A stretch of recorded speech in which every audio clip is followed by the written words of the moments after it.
Chers amis, nous avons dit le cours précédent que l'opinion du Rama est que si j'ai un gâteau, et que sur ce gâteau il y a écrit avec de la crème chantilly ou quoi quelque chose, bon anniversaire, joyeux anniversaire, que Shabbat, j'ai pas le droit de le couper.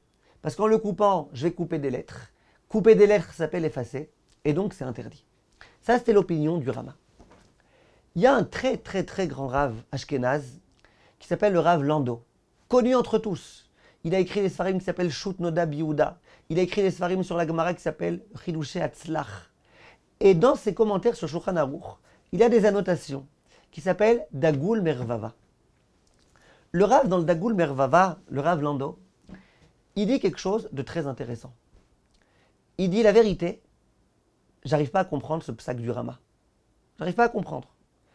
Et il dit, la vérité, c'est qu'il y a beaucoup de Acharonim qui se sont interrogés sur ce Rama, comment le Rama il a pu dire une chose pareille. Et il va arriver à la conclusion, en passant par le commentaire que je vais vous dire, Bezrat Hashem, que celui qui veut être mahmir dans les gâteaux, qui sont mahmir pour lui-même, mais qui n'impose pas cette roumra aux autres. C'est quoi le raisonnement du Rav Lando? Le Rav Lando, il dit la chose suivante. Quand quelqu'un vient couper un gâteau, est-ce que sa kavana c'est d'effacer les lettres? Réponse, non. Comment on avait appelé ça dans les cours précédents sur Psychréché? Davar sheno mitkaven. C'est pas mon intention d'effacer des lettres. Bien que je peux couper entre les deux, mon intention c'est pas d'effacer. Bon, qu'est-ce que tu vas me dire? C'est vrai que c'est pas ton intention, mais c'est Psychréché, c'est sûr à 100%. Quand tu coupes la tranche et que tu vois que pour couper la tranche, tu dois effacer le B en deux, tu dois couper le B en deux, c'est sûr à 100% que ça va se produire. Donc ça s'appelle Davar sheno mitkaven qui est Psychréché. Si tu coupais par exemple le gâteau les yeux fermés, de façon aléatoire, là c'est même pas Psychréché, peut-être tu vas rien effacer. Mais quand tu coupes et que tu vois que tu vas couper une lettre en deux, c'est sûr à 100%, ça s'appelle Psychréché. Dit le Rav, on a un principe, c'est que Davar sheno mitkaven, quand c'est Psychréché dans deux dérabanan, un double dérabanan, on autorise. Quasi on avait dit, Chavetz Chaim autorise quand il y a un double dérabanan. Question, est-ce que cet effaçage-là, c'est un effaçage d'Eoraïta ou d'Erabanan? Est-ce que d'abord c'est un effaçage que Nichalé? Est-ce que ça me fait plaisir à moi que ça s'efface? Non, ça m'est égal.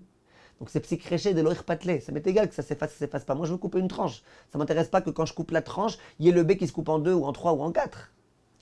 Donc dit le Rav Lando, viens on réfléchit maintenant. Est-ce que cet effaçage c'est un effaçage d'Eoraïta ou d'Erabanan, double d'Erabanan, triple d'Erabanan? Eh bien, vous pouvez faire le calcul très facilement, que c'est des rabanan. Pourquoi? Un effaçage d'Eoraïta, c'est quand j'efface pour écrire à cet endroit-là quelque chose d'autre. Là, j'efface pas pour écrire. Deuxièmement, est-ce que c'est la façon d'effacer? Non, quand tu veux effacer, tu prends un couteau et t'effaces, tu retires, tu t'effaces pas en coupant une lettre en deux, en coupant un gâteau, c'est pas une façon d'effacer. Et là, écoutez bien s'il vous plaît mes chers amis, le Rav Lando il dit, et a fortiori, si c'est pas que tu coupes avec un couteau, mais c'est que pendant que tu es en train de manger, que tes dents t'effacent. Alors là, c'est pas du tout une façon d'effacer, c'est une façon de manger. On pourrait rajouter à ça encore un troisième des rabanan. C'est quoi? C'est que c'est pas mitkayem. Pour que je fasse un issour de Horaïta quand j'efface, il faut que j'efface quelque chose qui pourrait se maintenir. L'écriture, tu as écrit sur le gâteau qui va s'abîmer dans 2-3 jours, ça ne s'appelle pas d'avoir un mitkayem. Il y en a qui pourraient dire si, parce que si tu le mets au congélateur, ça pourrait se maintenir. Mais beaucoup de poskim veulent dire que ça ne s'appelle pas d'avar amit kayem. En tous les cas, tu as au moins 2 des rabanan ici. Vient le Rav Lando et il dit Davar sheno mitkaven. Psychréché, c'est vrai, mais c'est un psychréché d'un double des rabanan, c'est mécalquel. Quand tu fais ça, tu n'es pas en train d'arranger quoi que ce soit, tu es en train d'abîmer. Donc le Rav Lando, il dit il n'y a aucune raison d'interdire. Donc lui, il dit moi j'autorise. Moi, je ne pense pas qu'il y ait une raison d'interdire. Vient le Rav Lando et il dit mais je vais vous dire la vérité. Toute la vérité, que la vérité, rien que la vérité. C'est que tout le monde connaît les principes dont je suis en train de me servir. Je ne suis pas genre le grand Rav qui vient d'arriver, moi le Rav Lando, avec des principes que personne ne connaissait. Le Rama aussi connaissait ce principe. Que Psychréché, Delon Ichalé, un double des Rabanan.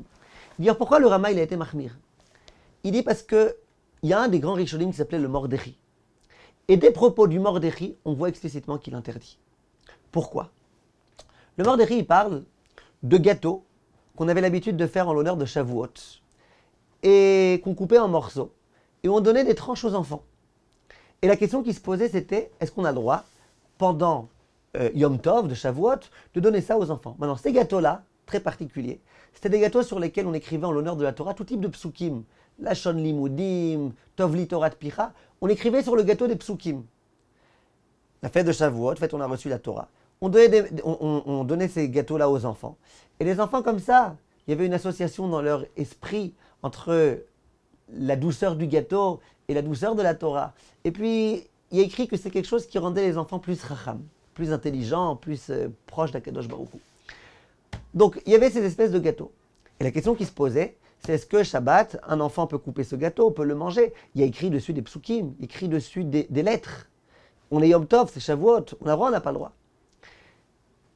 Au passage qu'au jour d'aujourd'hui, dans les Talmudei Torah en Israël, aux enfants, le premier jour où ils arrivent, à l'âge de 3 ans à peu près, pour se lancer dans l'étude des lettres, eh ben on leur donne comme ça une espèce de fiche sur laquelle il y a les lettres écrites de l'alphabet Aleph, Bet, Gimel, et le Rav dessus met un peu de miel, les enfants y lèchent comme ça, mais qui sont tout type de choses faites de cette façon-là. En tout cas, question on a le droit, on n'a pas le droit. Bien le Mordechai, il dit mais c'est un problème, on efface.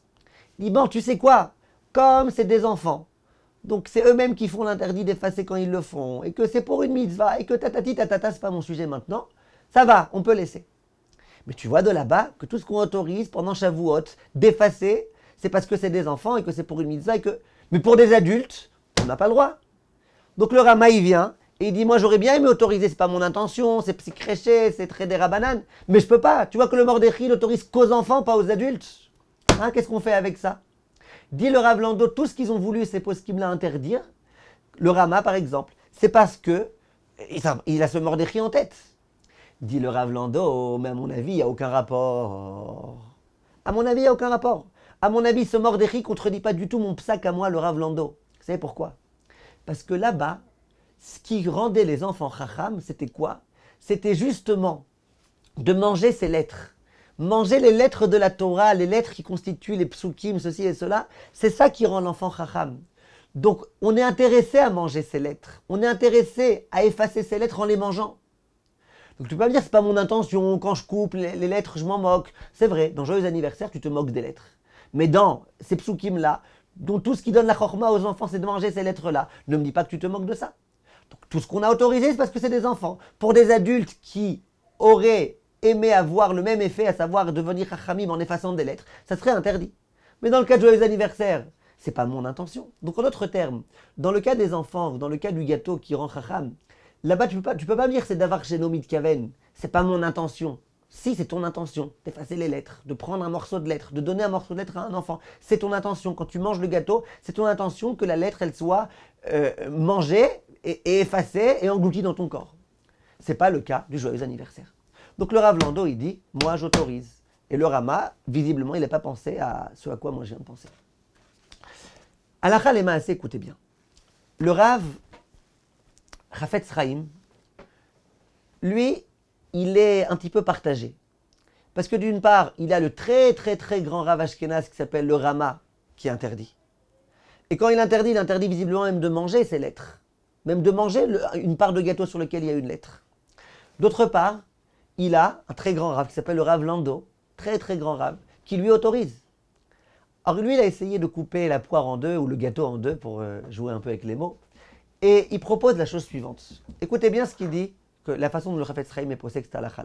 Il dit, vous voyez que le Rav Lando, lui-même, quand il veut associer l'un des dérabanan qui est de dire, c'est pas la façon de couper, il dit de couper avec un couteau, c'est pas la façon. Et surtout, a fortiori, si tu manges le gâteau, si tu effaces la lettre, non pas en coupant avec un couteau, mais en mangeant.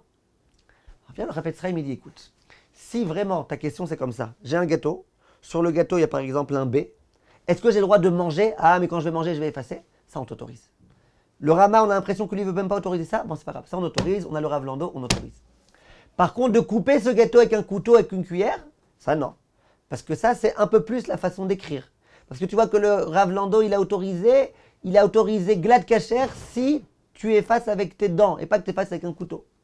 Donc, la conclusion du Chafetz Chaim, et c'est comme ça que tous les Ashkenazim au monde font, c'est de dire que si tu as un gâteau sur lequel il y a écrit une écriture, tu n'as pas le droit de couper une lettre en coupant le gâteau. Tu n'as pas le droit. Tu n'as pas le droit de couper la lettre. Tu veux couper entre les lettres, on a dit le cours précédent qu'on a le droit, mais de couper la lettre elle-même, tu n'as pas le droit. Le Rav Mordechai Eliyahu aussi va dans le même sens. Il dit si tu as un gâteau, tu ne l'as pas encore coupé. Alors lui, il ne donne pas le conseil de couper entre les lettres. Lui, il dit tu n'as qu'à couper le haut. coupe le haut sur lequel il est écrit toutes les lettres, prends un peu de gâteau avec. Et puis après, tu as massacré ton gâteau. Et puis après, tu coupes en tranches. Tu n'es plus en train d'effacer quoi que ce soit.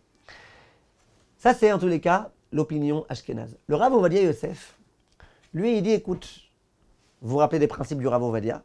Lui, il dit d'avar chez Nomid Kaven, psikreché delo patle, même si c'est un seul des Rabbanan, on autorise. Il aura Ovadia, moi j'autorise même avec le couteau.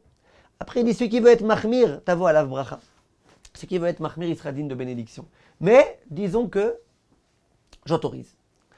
Donc, halakha les maaseh, quand on a ce fameux gâteau-là, sur lequel il y a des choses qui sont écrites, le mieux, ça sera de couper entre les lettres, de couper entre les dessins, comme ça il n'y a pas de problème. Alors tous les dessins qui sont faits comme ça de façon complètement aléatoire, des petits zigzags comme ça il n'y a aucun problème, ça ne s'appelle pas effacer, ce n'est pas une forme qui a été voulue, ce n'est pas une forme qui a une vraie appellation.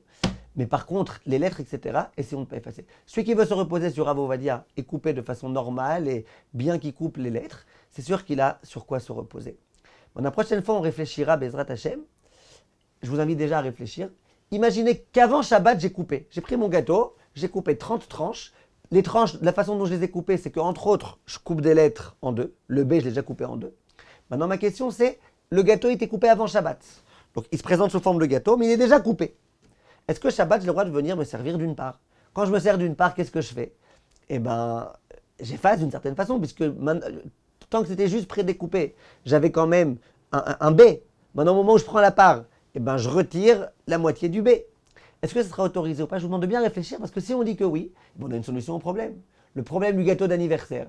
Il y a le Rav Oyer Bar Kali, t'as qu'un coupé entre les lettres. Là, on aurait une autre solution. L'autre solution, ce sera de dire, coupe-le avant Shabbat. Ça va un peu l'abîmer, un peu l'assécher, d'accord. Mais en tout cas, tu auras une solution. Réfléchissez, on répond à ça la prochaine fois, Bezrat Hashem. Merci de votre attention.